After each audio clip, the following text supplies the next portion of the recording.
We're going to look at this complete Franklin half dollar collection and talk about the Franklin half dollars dealers want to buy the most. These are the ones that they look for when they're looking through collections, the ones that are worth the money.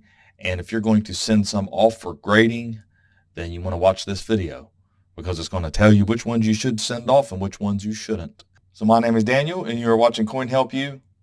Thanks for watching my latest video. If you're interested in buying coins, go over to portsmouthcoinshop.com. The link is in the description of this video. If you need help with a coin, then go down to the description and a pinned comment and find the link to our help community and ask your questions there. So let's get back to Franklin half dollars. So come over here to PCGS price guide. If you're going to send coins like this, they're going to go for more in a PCGS holder or a CACG holder. I use PCGS. Nothing wrong with NGC, nothing wrong with ANACS, but PCGS has a little bit of an edge on the more modern coins when it comes to selling them. Unfortunately, their price guides are too inflated. But anyway, the bottom line is you can still come over here and see which ones are worth the most. You hear people talk about full bell lines. Well, full bell lines will add value, but it also has to be a certain grade. So when you're looking at these, you can look at the full bell line price versus the non-full bell lines, like the MS63, for instance, or look at the 62. So you get a 62 with full bell lines. It's $42 in 62, but it's only $30 if it doesn't. It's not a lot of difference. The difference comes with certain ones that are rarer with the full bell lines, and this guide will show you, based off the price, you can figure that one out. Full bell lines are supposed to be fully struck lines on the reverse, not impeded by weakness or a bunch of contact marks, although they don't follow that rule a lot because I've seen plenty of full bell line coins or Franklin half dollars graded with a lot of ticks and nicks and contact marks across the lines, the bell lines. But that's neither here nor there. You can actually see if you can get a high grade 48 and 67, which is very rare, you see how much it's worth. It's worth a lot of money. So obviously, any coin dealer that sends coins off for grading is looking for that. The other one that's a real biggie is the 53S. It is the key condition, key date, what we call it in the full bell lines. $60,000 if you can find one, full bell lines in 66. Now I can tell you something. I have been looking for years, decades, and I have never found one. That's how rare they are. But if you can find one, it's worth a lot of money. But look at 60. Full bell lines. It's only worth $400. Now I know $400 is a lot of money for a 53S Franklin half dollar, but look what it jumps to in 62. It's going to be very difficult to get all these grades. Now, if you want to see all the grades, you can choose that up here. You've got 1 through 20, 25 through 60, and 61 through 70. So if you want to just focus on the 60 grades, you can click that tab too. But as you can see, these are all the different Franklin half dollars that people would look for, and you can see which ones are the most rare in the full bell lines and in what grade. It's worth making a list of these, or at least coming over here and using this. I know it's kind of small on the screen for some of you, but you need to go over to PCGS Franklin half dollar values and look this up. The other thing is I did a video on it, all the different Bugs Bunnies. You've got double dies. You can see how much those are worth. You have Bugs Bunnies, not just for 55, but all the way back to 48. If you click on the little plus sign, it'll show you the DDR and a Verse Die Clash 401.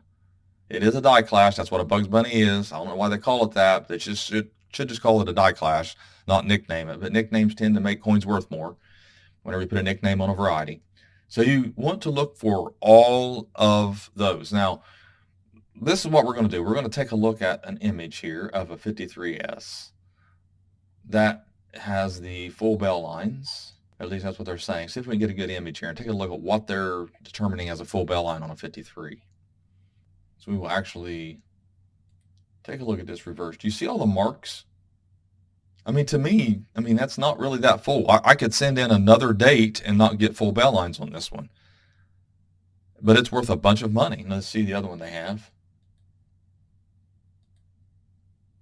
This is what I'm saying, you just got to send it off. No one can really tell you for sure what the grading company is going to determine. A lot of marks. A lot of marks. If you look up their definition of full bell lines, you'll see what I'm talking about.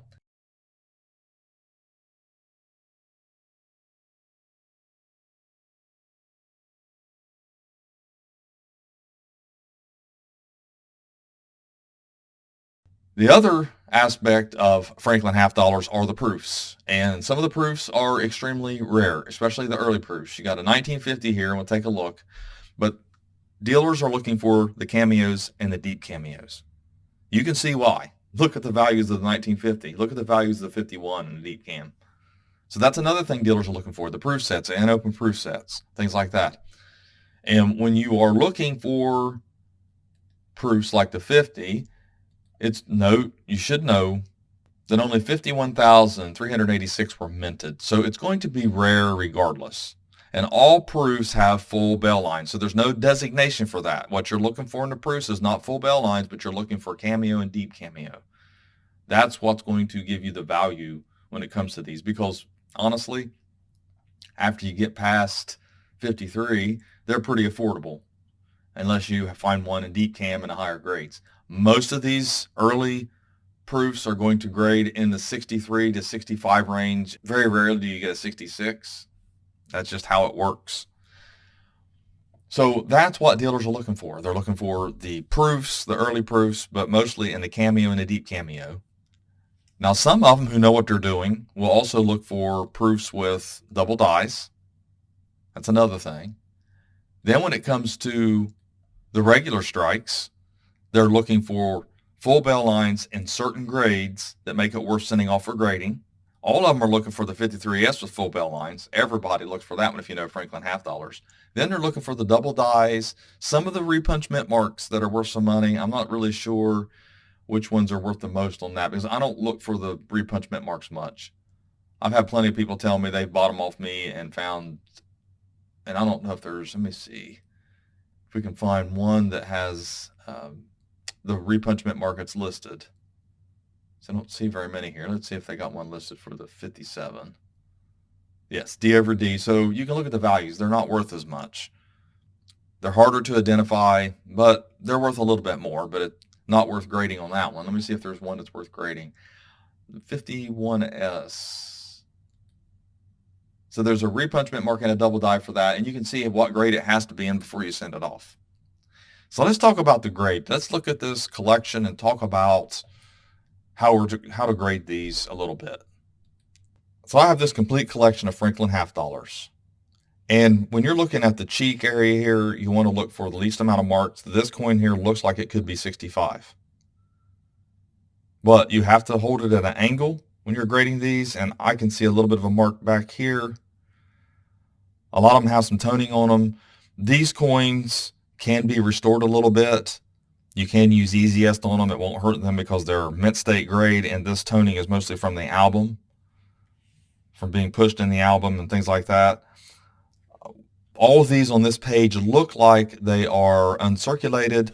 Now we can look on the back and see if any of them are full bell lines, and it looks like some of them might be. Like this one looks like it might be full bell lines. But it's hard to tell in the image, but you can hold it at a certain angle and see that it looks like it is. It looks like a lot of these are. So that's what you look for, is the cheek area here and any really bad marks on it. Now you can see there's some marks on that cheek versus the first one I showed you. There's some on that cheek. What I'm going to do here, we're going to look at the 53S real fast too, and I want to show you what they usually look like. I'm going to send this entire Franklin half dollar set off. The only one I might not send off, I think one of them was, let me see here. I think the 52 might not be uncirculated, but I'll check and see and make sure it's not just a weak stroke. And it looks like it might have been something wrong with it there. But it looks like the rest of them, when we look at them, that is definitely a Bugs Bunny on the 55. I see that. I'm going to have to check the rest of those and make sure. I'll check for RPMs, repunch mint marks, or double dies. A lot of people overlook double dies when it comes to Franklin halves. You can find them. You can find them graded on eBay sometimes, and they're not attributed. So you want to look for that. Proofs are very difficult to identify in images when it comes to double dice, but you might be able to find those as well. There are some double dies in the 60s and repunched mint marks. So let's look at the 53S here. So we know that that's here, so we're going to look right here on this one, and I'm going to show you that it has some of the lines on it, but it's definitely your typical 53S. So unfortunately, I'm not going to have that one as a full bell line. But when I look at this 53S, it looks like it might grade 64. But I just want to send off these coins. I want to restore every one of them. I want to send them off, and I want to see what I get. I'm also going to do a video and share the results of this submission. I might go ahead and just send any of them, even if they might not be an unk. I think there's just one that might not be, or at least it might be a little dipped or cleaned or something's going on with it. But I'm going to do that because I'm going to show you the restoration and what the results are. You saw some of them with the toning on them. See what PCGS says about them and see if I'm correct that all of these, at least all of them, but maybe one or two are actually unk. I don't see any unk details except for that one that's potentially. I'm going to have to look at it a little bit closer. But anyways, no more than two anyway. So I'm not going to be redundant here. I'm just going to send it all to PCGS, and you know that I'm going to restore a few of them, and I'm going to put them all together in their own little submission. So thanks for watching my latest video. Please like, share, and comment, and have a great day.